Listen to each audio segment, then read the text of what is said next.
ಜಿಲ್ಲಾಡಳಿತ, ಜಿಲ್ಲಾ ಪಂಚಾಯತ್, ಸಮಾಜ ಕಲ್ಯಾಣ ಇಲಾಖೆ ಹಾಗೂ ಜಿಲ್ಲಾ ಕಾನೂನು ಸೇವೆಗಳ ಪ್ರಾಧಿಕಾರ ಇವರ ಸಂಯುಕ್ತಾಶ್ರಯದಲ್ಲಿ ಪರಿಶಿಷ್ಟ ಜಾತಿ ಮತ್ತು ಪರಿಶಿಷ್ಟ ಪಂಗಡ ಸಮುದಾಯಗಳ ಮೇಲೆ ಉಂಟಾಗುತ್ತಿರುವ ದೌರ್ಜನ್ಯ ಪ್ರಕರಣಗಳನ್ನು ತಡೆಗಟ್ಟುವ ಬಗ್ಗೆ ಹಾಗೂ ಅಸ್ಪೃಶ್ಯತೆಯ ನಿರ್ಮೂಲನೆ ಕುರಿತು ವಿಚಾರಗೋಷ್ಠಿ ಮತ್ತು ಕಾರ್ಯಾಗಾರ ಮಂಡ್ಯ ನಗರದ ಡಾ ಬಿಆರ್ ಅಂಬೇಡ್ಕರ್ ಭವನದಲ್ಲಿ ನಡೆಯಿತು.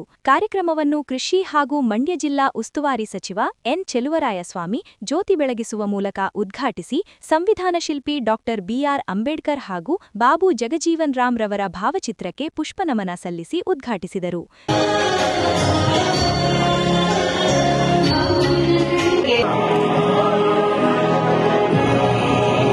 ನಂತರ ಮಾತನಾಡಿದ ಅವರು, ಜಾತಿ ಎಂಬುದು ಹಳೆಯ ಕಾಲದಿಂದ ಬಂದಿದೆ.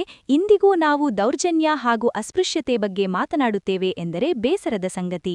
ನಾವೆಲ್ಲರೂ ಒಂದೇ ಎಂಬ ಭಾವನೆಯಿಂದ ಬಾಳಬೇಕು. ಬೇರೆ ಜಿಲ್ಲೆಗೆ ಹೋಲಿಸಿದರೆ ನಮ್ಮ ಮಂಡ್ಯ ಜಿಲ್ಲೆಯಲ್ಲಿ ಸಾಮರಸ್ಯ ಇದೆ. ಒಂದೆರಡು ಕಡೆ ದೌರ್ಜನ್ಯ ಪ್ರಕರಣ ಕಂಡುಬರುತ್ತಿದೆ. ಅದು ಕೂಡ ತಲೆ ತಗ್ಗಿಸುವ ಕೆಲಸವಾಗಿದೆ. ಎಲ್ಲರೂ ಸಾಮರಸ್ಯದಿಂದ ಇದ್ದರೆ ರಾಜ್ಯದಲ್ಲೇ ನಮ್ಮ ಜಿಲ್ಲೆ ದೌರ್ಜನ್ಯ ಮುಕ್ತ ಆಗಬಹುದು. ದೌರ್ಜನ್ಯ ಪ್ರಕರಣದಲ್ಲಿ ಶಿಕ್ಷೆ ಪ್ರಮಾಣ ಕಡಿಮೆ. ರಾಜಿಯಲ್ಲೇ ಅದು ಬಗೆಹರಿದಿದೆ ಎಂದರು. ಬಹುಶಃ ಆಗಿಂದಾಗೆ ನಡೀಬೇಕು. ಸ್ವತಂತ್ರ ಬಂದು 80 ವರ್ಷ ತುಂಬಿದೆ. ಅವತ್ತಿನ ಅಂಬೇಡ್ಕರ್ ಅವರು, ಮಹಾತ್ಮ ಗಾಂಧಿಯವರು ಪ್ರಜಾಪ್ರಭುತ್ವ ಆದಮೇಲೆ ಸಂವಿಧಾನವನ್ನ, ನೆಹರು ಮತ್ತು ಅಂಬೇಡ್ಕರ್ ಅವರು ಕೊಟ್ಟಂತ ಸಂವಿಧಾನವನ್ನ ನಾವಿನ್ನೂ ಅಸ್ಪೃಶ್ಯತೆ ಅನ್ನೋ ಒಂದು ಪದವನ್ನ ಹೇಳ್ತಾ ಇದ್ರೆ ನಾವೆಲ್ಲರೂ ತಲೆ ಬಗ್ಗಿಸಬೇಕಾಗಿದೆ. ಮನುಷ್ಯ ಒಂದೇ, ಮಾನವ ಕುಲ. ಜಾತಿ ಯಾವುದೋ ಒಂದು ಕಾರಣಕ್ಕೆ ಬಹಳ ಹಳೆಯ ಕಾಲದಿಂದ ಬಂದಿರತಕ್ಕಂಥದ್ದು ಒಂದು. ಆದರೆ ಇವತ್ತು ಸಹ ನಾವು ಈ ದೌರ್ಜನ್ಯ, ಅಸ್ಪೃಶ್ಯತೆ ಅನ್ನೋದನ್ನ ನಾವು ಮುಂದೆ ಇಟ್ಕೊಂಡಿದ್ದೀವಿ, ಚರ್ಚೆ ಮಾಡ್ತೀವಿ ಅಂದ್ರೆ ಇದು ಒಂದು ದುರಾದೃಷ್ಟದ ಸಂಗತಿ ಅಂತ ಹೇಳಲಿಕ್ಕೆ ಇಚ್ಛೆ ಪಡ್ತೀವಿ. ಇದರಿಂದ ಯಾರಿಗೂ ಲಾಭ ಇಲ್ಲ, ನಷ್ಟವೇ ವಿನ, ನೋವೇ ವಿನ. ಇದರಿಂದ ಒಳ್ಳೆಯದಂತೂ ಇಲ್ಲ. ಎಲ್ಲರೂ ಒಂದೇ ಅನ್ನೋ ಭಾವನೆಯಿಂದ ನಾವೆಲ್ಲ ಅಣ್ಣ ತಮ್ಮದಿ ರೀತಿ ಬದುಕುವಂತ ಒಂದು ವಿಚಾರವನ್ನು ನಾವು ಮನದಟ್ಟು ಮಾಡ್ಕೋಬೇಕಾಗುತ್ತೆ. ಇವತ್ತು ಮಂಡ್ಯ ಜಿಲ್ಲೆನಲ್ಲಿ ಬಹುತೇಕ ಬೇರೆ ಜಿಲ್ಲೆಗೆ ನಾವು ಹೋಲಿಕೆ ಮಾಡಿದಾಗ ನಮ್ಮಲ್ಲಿ ಒಂದಷ್ಟು ಸಾಮರಸ್ಯ ಇದೆ. ಆದರೆ ಅಲ್ಲಲ್ಲಿ ಒಂದೊಂದು ಈ ಸಂಗತಿಗಳು ನಡೆಯೋದ್ರಿಂದ ಆ ಸಾಮರಸ್ಯ ಇದ್ರೂ ಇಲ್ಲದೆ ಇರೋ ಆ ರೀತಿಯಲ್ಲಿ ಆಗ್ತಾ ಇದೆ. ನಾವು 100 ಕಡೆಯಲ್ಲಿ ಒಂದು ಕಡೆ ನಡೆದರೂ ಅದು ಸಹ ದೊಡ್ಡ ಅಪರಾಧವಿದೆ. ನಾವೆಲ್ಲವೂ ಸಾಮರಸ್ಯದಲ್ಲಿದ್ದಾಗ ಮಾತ್ರ ಅದಕ್ಕೆ ಗೌರವ, ಬೆಲೆ, ಒಂದಷ್ಟು ನಮ್ಮ ಜಿಲ್ಲೆ ಒಂದು ಮಾದರಿಯಾಗಲಿಕ್ಕೆ ಸಾಧ್ಯ ಆಗುತ್ತೆ. ಅಲ್ಲಿ ಇಲ್ಲಿ ದೌರ್ಜನ್ಯ ಕೇಸ್ಗಳು ಇವತ್ತು ವರ್ಷಕ್ಕೆ 75ರಿಂದ 80 ಕೇಸ್ಗಳು ದಾಖಲೆ ಆಗ್ತಾ ಇದೆ. 16 ವರ್ಷದಿಂದ ದಾಖಲೆಗಳನ್ನ ನೋಡಿದಾಗ ಬಹುಶಃ ಇದು ನಾನು ಡಿಸಿಯವರ ಹತ್ರ ಕೇಳಿದೆ. ಒಂದು 25 ಕೋಟಿವರೆಗೂ ಸಹ ನಮ್ಮ ನೊಂದಂತವರಿಗೆ ಪರಿಹಾರವನ್ನು ಕೊಟ್ಟಿರ್ತಕ್ಕಂಥದ್ದು. ಅದರಲ್ಲಿ ಶಿಕ್ಷೆ ಆಗಿರ್ತಕ್ಕಂಥದ್ದು ಮಾತ್ರ ಬಹಳ ಕಡಿಮೆ, 37 ಕೇಸ್. ಯಾಕೆ ಇಷ್ಟೊಂದು ಸಂಖ್ಯೆ ಕೇಸ್ ರಿಜಿಸ್ಟರ್ ಆಗಿ ಶಿಕ್ಷೆ ಮಾತ್ರ ಕಡಿಮೆ ಆಗಿದೆ ಅಂದ್ರೆ ಪರಿಹಾರ ಆದ್ಮೇಲೆ ಒಂದಷ್ಟು ಕಾಂಪ್ರಮೈಸ್ ಆಗುತ್ತೆ. ಇದು ಕೇಸ್ ಶಿಕ್ಷೆ ಕಡಿಮೆ ಆಗಲಿಕ್ಕೆ ಕಾರಣ ಅಂತ ಹೇಳಿ ನಾನು ಮಾಹಿತಿಯನ್ನು ತಗೊಂಡೆ. ಸೊ ನಾವು ನಮ್ಮ ಸರ್ಕಾರ ಬಂದ ಮೇಲೆ ನಿಮಗೆ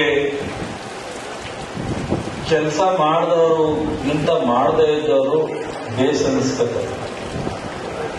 ಇಡೀ ದೇಶದ ಪ್ರಜಾಪ್ರಭುತ್ವದಲ್ಲಿ ಇವತ್ತು ನಮ್ಮ ಕಣ್ಣ ಮುಂದೆ ಇರಬೇಕು. ಮಾಡೋರ ಮೇಲೆ ದೂರ ಜಾಸ್ತಿ ಇರುತ್ತೆ. ಇಡೀ ದೇಶದಲ್ಲಿ SC ST ಆಕ್ಟ್ 18% ಹಣ ಖರ್ಚು ಮಾಡಬೇಕು ಅಂತ ತಂದಂತ ರಾಜ್ಯ ಮೊದಲು ಸಿದ್ದರಾಮಯ್ಯ ಕಾಂಗ್ರೆಸ್ ಸರ್ಕಾರ. ಇದು ಜಾರಿಯಲ್ಲಿರೋದು ಒಂದು ತೆಲಂಗಾಣ, ಒಂದು ಆಂಧ್ರ, ಕರ್ನಾಟಕ, ಮೂರೇ ರಾಜ್ಯದಲ್ಲಿ.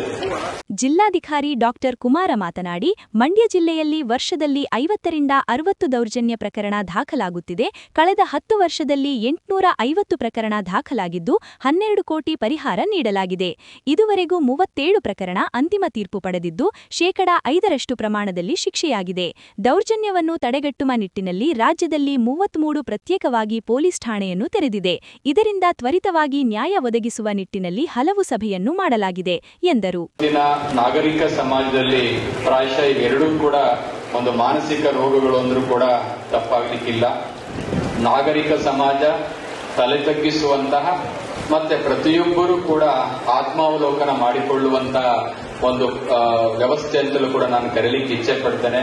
ಕಾನೂನುಗಳಿದ್ರೂ ಕೂಡ ಕಾನೂನುಗಳನ್ನು ಉಲ್ಲಂಘನೆ ಮಾಡಿ ಪರಿಶಿಷ್ಟ ಜಾತಿ, ಪರಿಶಿಷ್ಟ ಸಮುದಾಯದವರ ಮೇಲೆ ಅನೇಕ ರೀತಿಯ ದೌರ್ಜನ್ಯ ಪ್ರಕರಣಗಳು ಇನ್ನೂ ಕೂಡ ಅಸ್ಪೃಶ್ಯತೆ ಅಂತಕ್ಕಂಥದ್ದು ಜೀವಂತವಾಗಿರುವಂತಹ ಹಿನ್ನೆಲೆಯಲ್ಲಿ ಇಂತಹ ಒಂದು ಸುಶಿಕ್ಷಿತ ಸಮಾಜದಲ್ಲಿರ್ತಕ್ಕಂಥ ನಾವೆಲ್ಲರೂ ಕೂಡ ಒಂದು ಪಣವನ್ನು ತೊಡುವ ಮೂಲಕ ಇವೆರಡನ್ನೂ ಕೂಡ ನಿರ್ಮೂಲನೆ ಮಾಡುವಂತಹ ನಿಟ್ಟಿನಲ್ಲಿ ಸಹಕರಿಸಬೇಕಾಗತ್ತೆ. ಆ ನಿಟ್ಟಿನಲ್ಲಿ ನಾವು ಇವತ್ತು ಕಾರ್ಯಾಗಾರವನ್ನು ಹಮ್ಮಿಕೊಂಡಿದ್ದೇವೆ. ಈಗಾಗಲೇ ನಮ್ಮಲ್ಲಿ ಪರಿಶಿಷ್ಟ ಜಾತಿ, ಪರಿಶಿಷ್ಟ ಪಂಗಡಗಳ ದೌರ್ಜನ್ಯ ಪ್ರತಿಬಂಧ ಕಾಯ್ದೆ 1989 ಕಾಯ್ದೆ ಇದೆ. 2015ರಲ್ಲಿ ಈಗಾಗಲೇ ತಿದ್ದುಪಡಿಯೂ ಕೂಡ ಆಗಿದೆ. ಮತ್ತು ಅಸ್ಪೃಶ್ಯತೆಯನ್ನು ತಡೆಗಟ್ಟುವಂತ ನಿಟ್ಟಿನಲ್ಲೂ ಕೂಡ ಕಾಯ್ದೆ ಇದೆ.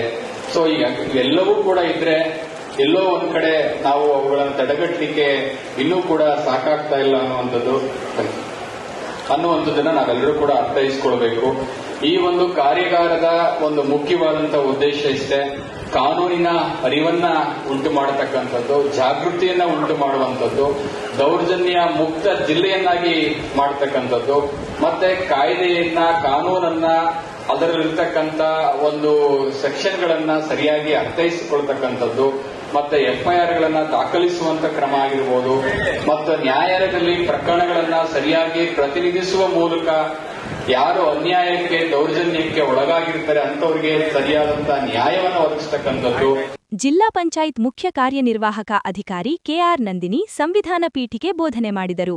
ವೇದಿಕೆಯಲ್ಲಿ ಶಾಸಕ ಪಿ ರವಿಕುಮಾರ್, ಚಿತ್ರದುರ್ಗದ ಶ್ರೀ ಶಿವಶರಣ ಮಾದರ ಚೆನ್ನಯ್ಯ ಸ್ವಾಮೀಜಿ, ಕೋಡ್ನ ಶ್ರೀ ಉರಿಲಿಂಗ ಪೆದ್ದೀಶ್ವರ ಮಹಾಸಂಸ್ಥಾನ ಮಠದ ಶ್ರೀ ಜ್ಞಾನಪ್ರಕಾಶ ಸ್ವಾಮೀಜಿ, ಜಿಲ್ಲಾ ಪೊಲೀಸ್ ವರಿಷ್ಠಾಧಿಕಾರಿ ಡಾಕ್ಟರ್ ವಿಜೆ ಶೋಭಾರಾಣಿ, ಜಿಲ್ಲಾ ಕಾನೂನು ಸೇವೆಗಳ ಪ್ರಾಧಿಕಾರದ ಸದಸ್ಯ ಕಾರ್ಯದರ್ಶಿ ಹಾಗೂ ಹಿರಿಯ ಸಿವಿಲ್ ನ್ಯಾಯಾಧೀಶ ಎಂ ಆನಂದ್, ಮೂಡಾ ಅಧ್ಯಕ್ಷ ಬಿಪಿ ಪ್ರಕಾಶ್, ಕರ್ನಾಟಕ ರಾಜ್ಯ ಸಣ್ಣ ಕೈಗಾರಿಕೆಗಳ ಅಭಿವೃದ್ಧಿ ನಿಗಮ ಉಪಾಧ್ಯಕ್ಷೆ ವಿಜಯಲಕ್ಷ್ಮಿ ರಘುನಂದನ್ ಇದ್ದರು.